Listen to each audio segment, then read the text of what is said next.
Science, इसका पाठ्यक्रम आज हम लोग देखेंगे। ठीक है, बहुत इंपॉर्टेंट वीडियो लेक्चर होने वाला है आप लोगों के लिए। ठीक है, सामने आप लोग को नजर आ रहा होगा टीजीटी विज्ञान पाठ्यक्रम साइंस का सिलेबस। तो बहुत से बहुत आगे है, एग्जाम सर पर है, बहुत दिनों से आप लोग को इंतजार था, लगभग 2 साल 3 साल हो गए। 2022 की नोटिफिकेशन है ये, और इस साल आप लोग का एग्जाम होने वाला है। जितने लोग तैयारी कर रहे होंगे उनके लिए तो बहुत गुड न्यूज है। और यहाँ पर एक चीज सबसे अच्छी ये है कि अगर एग्जाम हो गया तो उसके बाद जो रिजल्ट, डॉक्यूमेंट वेरिफिकेशन, ज्वाइनिंग, ये जो प्रक्रिया है एग्जाम के बाद वाली प्रक्रिया, इसमें आपका बहुत कम समय लगने वाला है। तो ऐसा नहीं कि एग्जाम हो जाएगा तो उसके बाद फिर 2-3 साल आपको वेट करना होगा। ठीक है, तो इसीलिए कह रहा हूं कि लग जाइए। ठीक है, समय बहुत कम है, 2 से 3 महीने का ही समय बचा हुआ है, उसमें लग जाइए। तो उसके लगने में मैं आप लोग के साथ हूँ ही। ठीक है, ये हम लोग का सफर चलता रहेगा, साथ में हम लोग जो है एग्जाम की तैयारी करते रहेंगे। ठीक है, तो सबसे पहले तो शुरुआत हम लोग सिलेबस से ही करेंगे, पाठ्यक्रम से ही करेंगे। ठीक है, मैंने बताया है कि जब तक एग्जाम आप लोग का नहीं होगा तब तक आप लोग के पास में जो सेलेक्टेड वीडियो, देखिए 2-3 महीने में मैं पूरा तो नहीं कवर कर पाऊंगा। ठीक है, 2-3 महीनों में सीधी सी बात है, अगर कोई भी कह रहा हो कि 2-3 महीने में आपकी टीजीटी की बहुत बेहतरीन तैयारी करा देंगे तो वो आपसे झूठ बोल रहा है, सीधी सी बात है। लेकिन हाँ, अगर आपका थोड़ा सा बेसिक अच्छा है तो मेरे वीडियोस के माध्यम से अगर आप बने रहते हैं तो आप एक अच्छा स्कोर कर ले जाएंगे। ठीक है, अगर आप मतलब मेरिट लिस्ट के आसपास या वहां तक थोड़ा बहुत अगर पहुंच रहे हैं तो आप उसको क्रॉस जरूर कर जाएंगे अगर आप वीडियो में साथ में बने रहते हैं। ठीक है, और ज्यादा से ज्यादा लोगों तक आप वीडियो शेयर भी कर सकते हैं, इससे और भी लोगों का भैया भला होगा। ठीक है, तो सबसे पहले हम लोग देख लेते हैं कि टीजीटी विज्ञान जो आपका सिलेबस है, टीजीटी विज्ञान का जो पाठ्यक्रम है, साइंस का जो सिलेबस है, उसमें कौन कौन सी चीजें हैं। ठीक है, देखिए जब भी टीजीटी विज्ञान का पेपर देने जाता है आदमी तो उसमें 2 बैकग्राउंड होते हैं मैक्सिमम लोगों का। ठीक है, मैक्सिमम लोगों का पीजी कंप्लीट होता है। ठीक है, क्योंकि जो बीएड है वो एमएससी के बाद ही मैक्सिमम लोग करते हैं, पहले बीएससी करते हैं, फिर एमएससी करते हैं, उसके बाद बीएड करते हैं। तो बिरले ही ऐसे होते हैं जो पहले बीएड कर लेते हैं बाद में एमएससी करते हैं। ठीक है, तो मास्टर्स या पीजी हम लोग ये मान के चलते हैं कि बहुत से लोग का होता है। तो बैकग्राउंड की अगर बात करें तो बहुत से जो कैंडिडेट्स हैं उनका फिजिक्स का बैकग्राउंड है, बहुत से कैंडिडेट्स का केमिस्ट्री का बैकग्राउंड है। तो एक चीज तो उनकी सुपर स्ट्रांग रहती है, नो डाउट, और एक चीज में थोड़ा सा वो मतलब 19-20 का तो फर्क रहता ही रहता है। ठीक है, तो इन दोनों का सिलेबस हम लोग देखते हैं। और टीजीटी विज्ञान में भैया फिजिक्स भी आएगा आपका, भौतिकी और रसायन विज्ञान। तो इसका सिलेबस हम एक दिन में, बहुत लंबी वीडियो हो जाएगा अगर हम फिजिक्स और केमिस्ट्री दोनों का सिलेबस एक ही वीडियो में डिस्कस करते हैं तो। ठीक है, बहुत लंबी वीडियो हो जाएगा, झूठ में आप बोर होकर के चले जाएंगे। तो एक काम करते हैं, एक दिन एक सब्जेक्ट का जो है डिस्कस करते हैं, फिर अगले वीडियो में दूसरे का जो है डिस्कस कर लेंगे। ठीक है, तो अभी तक तो होते थे उसमें तो फिजिक्स का पढ़ना थोड़ा सा भारी रहता था, मतलब फिजिक्स से ज्यादा क्वेश्चंस आते थे। ठीक है, मैं भी तैयारी कर रहा था तो यही मान के चल रहा था, 21 की तैयारी जब मैं कर रहा था ये मान के चल रहा था कि फिजिक्स से ज्यादा क्वेश्चन आएंगे। और मेरा बैकग्राउंड केमिस्ट्री का है। ठीक है, तो एक घबराहट थी दिल में। ठीक है, एक दिमाग में मेरे चल रहा था कि यार ऐसा है कि जो है कहीं फिजिक्स से ढेर क्वेश्चन ना आ जाए। ठीक, लेकिन 2021 के एग्जाम में जब भी आप पेपर उठाएंगे, ठीक है, कोई भी सेट उठा लेंगे तो उसमें आप यही देखेंगे कि केमिस्ट्री का पढ़ना थोड़ा सा भारी था, जिसका फायदा मुझे तो हुआ। ठीक है, जिसका लाभ मुझे तो मिला। ठीक, तो आज हम लोग क्या करते हैं, तो हम लोग ये मान के चलते हैं भाई पैटर्न थोड़ा सा चेंज हुआ तो ये मान के चल रहे हैं कि हाँ भैया ठीक है, हो सकता है कि केमिस्ट्री का पढ़ना इस बार भी थोड़ा सा भारी रहे। ठीक, तो देखते हैं, तो हम लोग केमिस्ट्री का सिलेबस आज डिस्कस करते हैं। केमिस्ट्री का सिलेबस देखिए, सिलेबस बहुत छोटा नहीं है। कहाँ गए, हाँ ये देखिए रसायन विज्ञान, ये है आपका आ गया रसायन विज्ञान, इसका सिलेबस। देखिए कुछ चैप्टर्स मैं बताऊंगा, ठीक है, जो पिछले लगभग आप अगर पेपर उठा करके देख लें, पिछले जितने भी 14-15 पेपर हुए हैं उस पेपर में उठा करके देख लेंगे तो एक आध चैप्टर जो मैं बताऊंगा उससे इतने क्वेश्चन आए, इतने क्वेश्चन आएंगे। और वही आदमी क्या ये जो है बहुत आसान चैप्टर है यार, कि पढ़ा बाद में, ठीक, और उसमें इतने क्वेश्चन आ जाते हैं कि पूछिए नहीं। ठीक है, और वो बहुत बेसिक चैप्टर है, क्लास 10th से आप उसको पढ़ते आ रहे हैं, बहुत बेसिक चैप्टर है। ठीक, तो सबसे पहले देख लेते हैं कि रसायन विज्ञान में पहला जो सिलेबस है आपका, ठीक है, सबसे पहला जो टॉपिक है वो आपका द्रव्य यानी कि मैटर के बारे में आप लोग को पढ़ना है। ठीक है, मैटर, नेचर और उसका बिहेवियर, ठोस, द्रव, गैस, धातु, अधातु, इन सब चीजों के बहुत बेसिक बेसिक चीजें, ठीक, बहुत बेसिक बेसिक चीजें इसके बारे में हम लोगों को पढ़नी है। दूसरा आपका रासायनिक संयोग के नियम, ठीक है, इसको पढ़ने के लिए आपको बहुत ज्यादा कुछ करने की जरूरत नहीं है। क्लास 9 की बुक उठाएंगे आप, एनसीईआरटी उठाएंगे, एशियन पब्लिकेशन उठाएंगे, तमाम किताबें हैं, ठीक है। मैं किसी पब्लिकेशन पब्लिशर का बहुत ज्यादा नाम नहीं लूंगा, लेकिन वर्धमान है, अभ्यास करके किताब आती है, एनसीईआरटी तो है ही, बहुत सारी किताबें, कोई भी किताब उठाइए उसको 5-10 बार पढ़ जाइए, तो पहला टॉपिक तो क्लास 9 की किताब से ही क्लियर हो जाएगा। उसके बाद आपका रासायनिक संयोग के नियम, स्थिर अपवर्त, व्युत्क्रम अनुपात के नियम, गैलुसेक का गैसीय, ये आपका क्लास 11th की किताब उठाइएगा, ठीक है। क्लास 11th की फर्स्ट ईयर की कोई किताब आप अगर उठा लेते हैं और उससे रिलेटेड क्वेश्चंस आप अगर उससे पढ़ जाते हैं तो ये टॉपिक आपका बहुत आसानी से तैयार हो जाएगा। बहुत ऊपर हाई लेवल के इसको पढ़ने की जरूरत नहीं, होने वाले टॉपिक भी आएंगे, देखा जाएगा। पदार्थ की संरचना, डाल्टन का परमाणु सिद्धांत, परमाणु और उनके अभिलक्षण, ये दोनों एक ही चीज है यहां तक, ठीक। यहां तक जो है वो आपका स्ट्रक्चर ऑफ एटम, ये आपका थोड़ा सा विस्तृत चैप्टर है, ठीक है। यहां से आपके ज्यादा क्वेश्चन उड़ सकते हैं, करीब मान के चलिए कि इतने टॉपिक से, सिर्फ इतने से आपके मान के चलिए, मुझे लगता है कि 15 से 20 के अंदर क्वेश्चन आ जाएंगे भैया, 15 से 20 क्वेश्चन आ सकते हैं, ठीक है। ये स्ट्रक्चर ऑफ एटम शुरू कहां से करेंगे?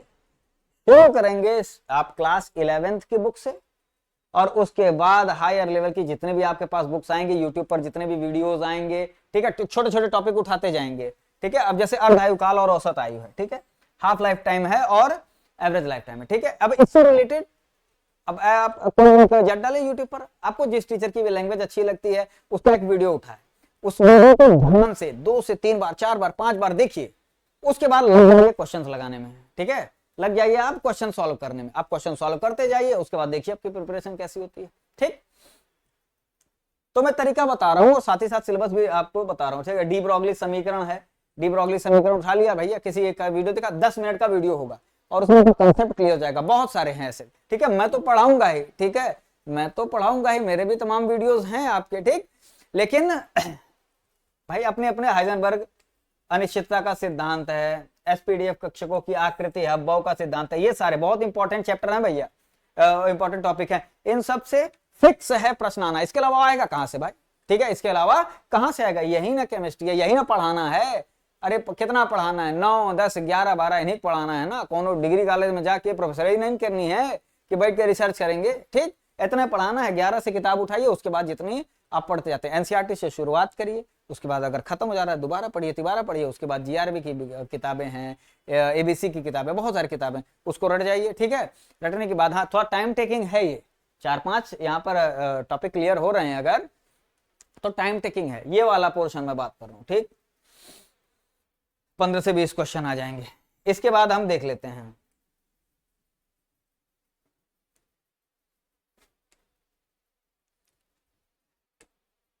इसके बाद नेक्स्ट है आपका ये रासायनिक आबंधन, केमिकल बॉन्डिंग।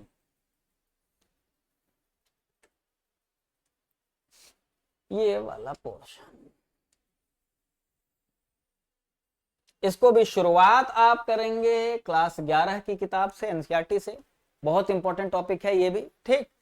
जितना मतलब मैंने एनालिसिस किया है, कक्षा 11 से बहुत ज्यादा प्रश्न पूछे जाते हैं, कक्षा 11 की केमिस्ट्री से, ठीक है। कक्षा 11 की केमिस्ट्री से सबसे ज्यादा मैक्सिमम क्वेश्चन उसी से पूछे जाते हैं, इनऑर्गेनिक पोर्शन जो है, ठीक है। ऑर्गेनिक से भी आते हैं प्रश्न, ऑर्गेनिक से भी आते हैं, ठीक है, लेकिन कक्षा 11 के 4-5 चैप्टर हैं ऐसे इतने इंपॉर्टेंट है कि पूछे मत यार, उससे ज्यादा क्वेश्चन आते हैं, ठीक है। मेरी एनालिसिस यही कहती है और ये सही एनालिसिस है, ठीक है। ये नहीं कि मेरी बस कहती है अपने मन में साइन ऐसे बोल दिया गया है, ठीक है, ये सही एनालिसिस है, ठीक है। बहुत ज्यादा रिसर्च करने के बाद मैं बता रहा हूँ 11 की केमिस्ट्री से ही मैक्सिमम क्वेश्चंस आपके पूछे जाते हैं, ठीक है।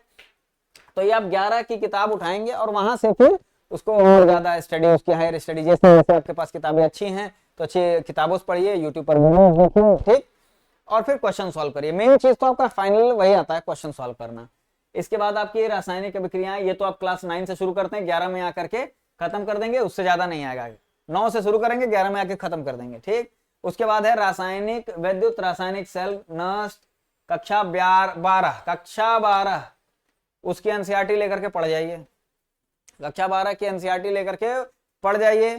ठीक, उसके बाद कुछ और हायर लेवल की किताबें देख लीजिए। ठीक है, 11 में ये चीज नहीं है, 12 में है। ठीक है, पूरा कंसेप्ट क्लियर हो जाएगा, यकीन मानिए। बहुत इंपॉर्टेंट नहीं है, लेकिन हाँ मान लीजिए क्वेश्चन भी आ गया और आप 1 नंबर की मेरिट से रह गए तो कहेंगे कि भाई पंकज सर काले रहना है कि जो है ये क्वेश्चन नहीं आएगा, पढ़े होते तो आ गया होता है। यहाँ पर एक नंबर की जो है आपको आवश्यकता है। 1 नंबर आपका भविष्य बना भी सकता है, 1 ही नंबर आपका भविष्य बिगाड़ भी सकता है। ठीक है, उसके बाद आता है सबसे ज्यादा इंपॉर्टेंट चैप्टर बाबू, तत्वों का आवर्ती वर्गीकरण।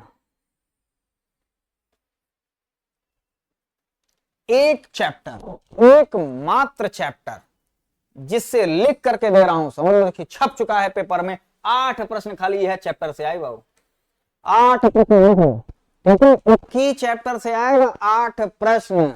दिमाग में अपने बैठा लो, ये एक चैप्टर है, एक चैप्टर नहीं था, एक पोर्शन था पूरा, लेकिन एक अकेला चैप्टर है जिससे 8 प्रश्न होगा वो इसी चैप्टर से होगा। ठीक है, 1 घंटा 2 घंटा 10 घंटे लंबा हो मुझे उससे फर्क नहीं पड़ता है, लेकिन कंसेप्ट पूरा क्लियर करा करके ही जाऊंगा। बात समझ में आ रही कि नहीं? ठीक, उसके बाद जो है मेरी जिम्मेदारी है, अगर ये चैप्टर आप मेरी वीडियो को देख लेते हो, ठीक है, इसके बाद वही वीडियो आपका आना है। अगर वो देख लेते हो, जितना लंबा हो, लंबाई की भाई वीडियो 10 घंटे 12 घंटे का भी हो जाए कोई दिक्कत नहीं, उतना नहीं जाएगा, ये कहने की बात है। 2 से 3 घंटे का होगा, एक एक चीज आपका पूरा का पूरा कंसेप्ट क्लियर हो जाएगा। और ये 8 क्वेश्चन फिर आपको कहीं नहीं जाने हैं, ये 8 प्रश्न आपको नहीं जाने हैं। ठीक है, इसके बाद फिर आपका आता है, वो तो भाई विश्वविख्यात है, जीओसी, जनरल ऑर्गेनिक केमिस्ट्री, सामान्य कार्बनिक रसायन है। ठीक, ये वाला पोर्शन आपका।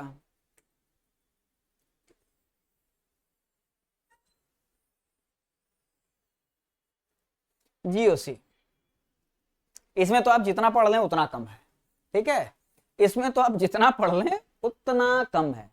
ठीक, इंपॉर्टेंट है। ऑर्गेनिक जीओसी है, फिर आइसोमेरिज्म है। आइसोमेरिज्म में क्या है कि ये पोर्शन थोड़ा सा आसान रहता है, ये कक्षा 11 की किताब से आप अगर तैयार कर लेते हैं तो बहुत अच्छा है। हाँ, जो बीएससी लेवल के प्रश्न आएंगे वो आपके वही जीओसी से आ सकते हैं, और जीओसी हालांकि 11 का ही पोर्शन है, लेकिन इसमें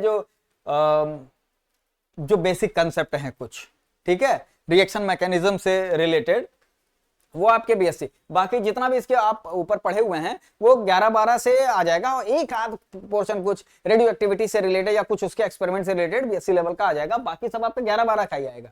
अगर केमिस्ट्री में बीएससी लेवल से, अगर बीएससी की बुक से अगर कोई भी क्वेश्चन पूछा जाता है तो वो कहां से पूछा जाएगा? वो यह ऑर्गेनिक पूछा जाएगा बाबू। ठीक है, तो लेकिन शुरुआत हम लोग वही 11 की किताब से करेंगे। आइसोमेरिज्म तो 11 से पढ़ के वो खत्म कर देना है, लेकिन ये जो सामान्य कार्बनिक रसायन है और कार्बनिक यौगिकों को बनाने की विधियां, उनके गुण, है सब जो है ये बहुत शॉर्ट में यहाँ पर दे दिया है। इतना अभी और विस्तार से aldehyde, ketone, carboxylic, haloalkane, haloarene, alcohol, phenol, ether, primary alkylamine, secondary alkylamine, बहुत सारा पोर्शन है। ठीक है, बने रहेंगे अगर हमारे चैनल पर, ठीक है, बने रहेंगे तो तैयारी अच्छे से हो जाएगी। उसके अलावा कुछ भी नहीं होगा यहाँ पर। अगर आप तैयारी के अलावा कुछ और करने के उद्देश्य से आ रहे हैं तो आप दूसरे वीडियोस पर जा सकते हैं।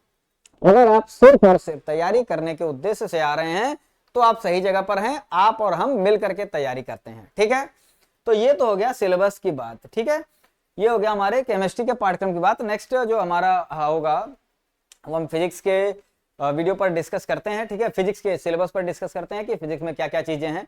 और पहला आपकी तैयारी करने का वीडियो होगा, मैंने बताया है, पहला फर्स्ट वीडियो आपका आवर्त सारणी के ऊपर ही आने वाला है। हो सकता है कि वो थोड़ा बड़ा हो सकता है थोड़ा सा छोटा होने का तो कोई चांस नहीं है। ठीक है, हम लोग तैयारी कर रहे हैं, एक भी चीज छूटनी नहीं चाहिए। ठीक है, तो फिर से कह रहा हूं कि स्ट्रेस फ्री रहिए, don't be serious, be sincere, तैयारी करिए और इस बार फोड़ करके एग्जाम में आइए।